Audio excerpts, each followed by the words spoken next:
This video is going to cover the unboxing and the assembly of the TST Group step-through bike. Although these steps may be familiar with this bike specifically in this video, they should also pertain to the other TST Group bikes, as they all share similar traits and frames. You should still be able to follow along and assemble the bike in the same manner using your bike, and this as an example for your bike. What have you been up to? I've been riding on a daydream.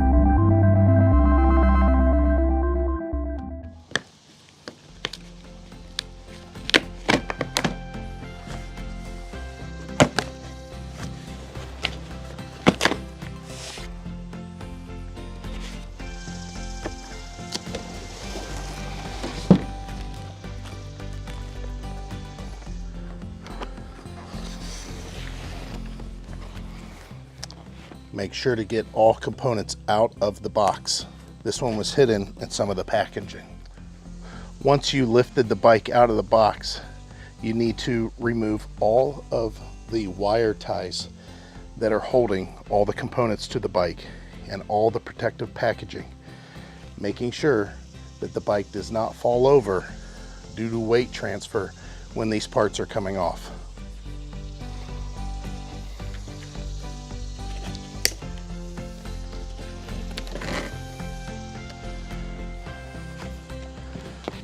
Although I'm using side cutters for the removal of the wire ties, scissors can be used. Just be cautious not to cut any cables or scratch your paint. Once the majority of the bike packaging has been removed from the bike, you can remove from the wheel the protectors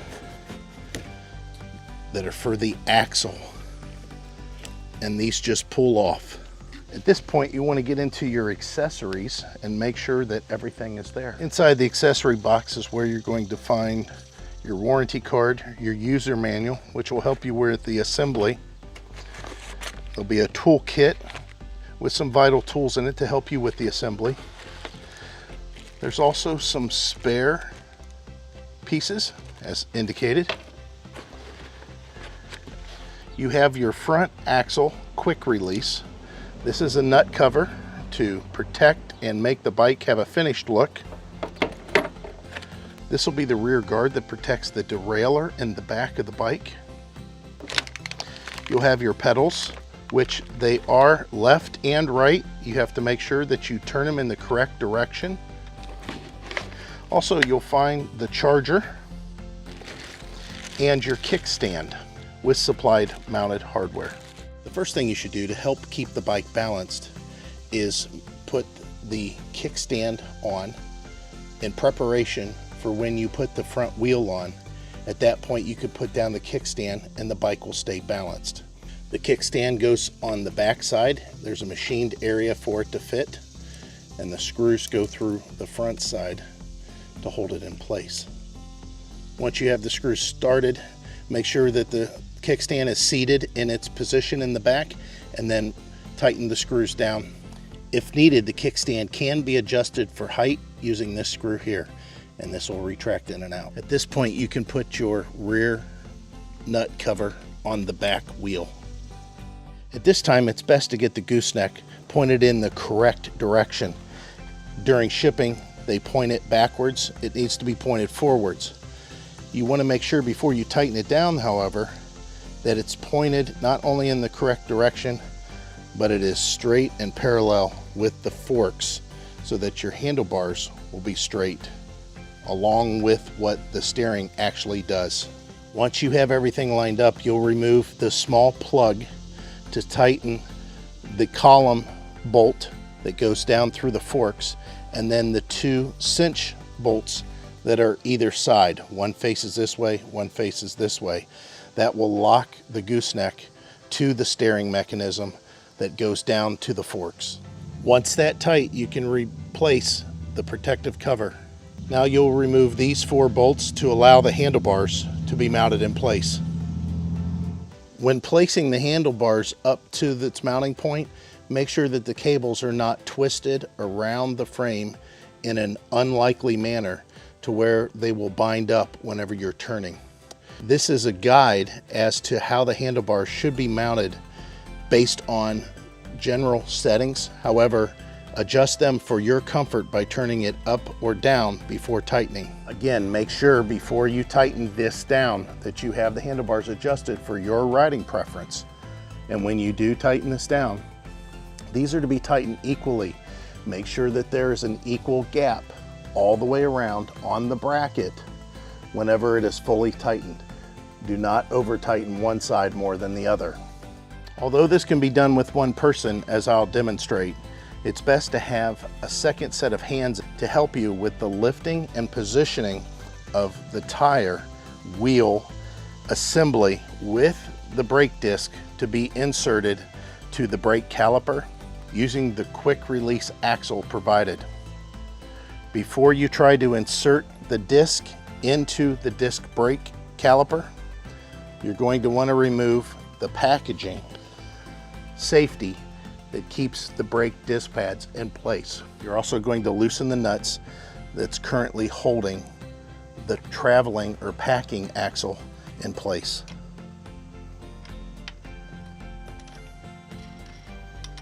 Once loose, the packing axle can come out and be discarded. Paying close attention to the cone-shaped springs and how they point towards the wheel. The small side goes towards the wheel, the big side goes to the outside of the forks. You'll then place the quick release lever on the disc brake side of the wheel assembly and the nut that you had just removed. However, you're going to leave the nut very loose, hardly any amount of threads at all. Maybe 2 threads, 2 full rotations, and that's it. You want to make sure that this is not in a folded over position towards the disc brake, but open and loose to allow the most amount of slack. At this point, when lifting the bike to insert the wheel and tire, make sure that the disc brake is going into the caliper and that your axle assembly is positioned equally on both sides, fully inserted, and allow the fork to rest and push the tire into place and the axle to be supported fully. At this point in time, this is where the kickstand comes into play, as we can put the kickstand down before we tighten this. Now we're going to tighten the nut side while slightly pushing in the quick release side with the lever pointed up and forward slightly as to clear the shock. You're going to test the release on how tight the nut should be on the other side until you can push the quick release up and lock it in place with a strong amount of tension, enough to put an indentation in your hand whenever you're pushing it to lock it. It should be tight enough that it can hold the wheel on, but not so tight that it's impossible to get it to close. The front tire is mounted. You may want to look to make sure that the cables, like in this case, are routed away from the tire and that it's not rubbing. Sometimes during traveling, some of the cables may come loose from their supports.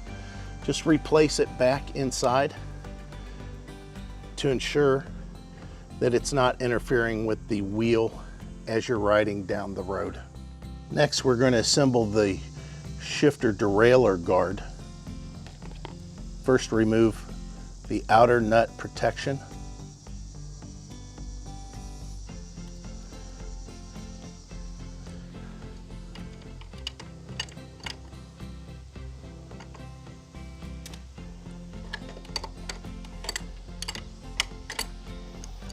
Once the nut is loose, there's going to be a large washer that you'll move forward off of the frame of the bike, and then the shifter guard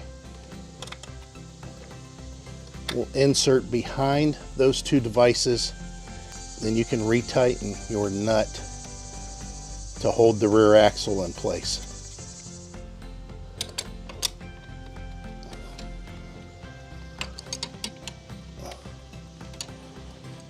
Once it's tightened, make sure that you reinstall the protective nut cover and ensure that your shifter moves freely without any binding. Now it's time to assemble the pedals. Again, make sure that you put the L on the left side, and this will turn forward as it would tighten when you pedal. So lefty-loosey does not apply in this case on the left-hand side. It's a reverse thread for safety reasons. Use the 15mm wrench to snug it up, and do the same on the right side. This one gets tightened in a traditional manner. Right means tight.